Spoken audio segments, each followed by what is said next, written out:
তোমাদের নামটা কি বললে মাসি, আরেকবার বলো। তেজস্বর হোটেল। তেজস্বর হোটেল, এটা হচ্ছে তাজপুরে সেকেন্ড, তাজপুর থেকে ঢুকতে যে সেকেন্ড হোটেলটা রয়েছে সেটা, যে মাচাটা রয়েছে। মাসি একটা অসাধারণ কাঁকড়া রেসিপি রান্না করছে। সব থেকে বড় কাঁকড়াটা হচ্ছে 400, এটা মিডিয়াম যেটা 300, আর সব থেকে ছোট দুটো সাইজ যেটা 250, তাই তো?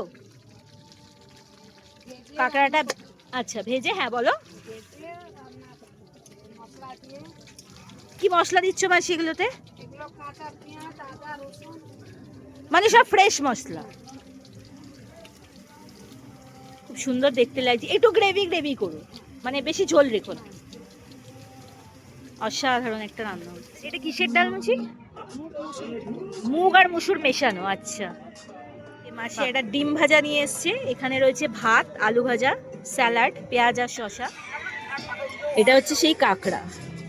ওফ, কাঁকড়ার পিসটা দেখো, একটা পিস 300 টাকা। অসাধারণ, কত বড় পিসটা। এটা হচ্ছে সেই বডিটা, পুরো গরম। ও বাপরে, গরম গরম। এই যে এটা পা, অনেকটা। এটা হচ্ছে, এটাও একটা পা, এটা হচ্ছে সেই বডি। এবার খেয়ে দেখার পালা।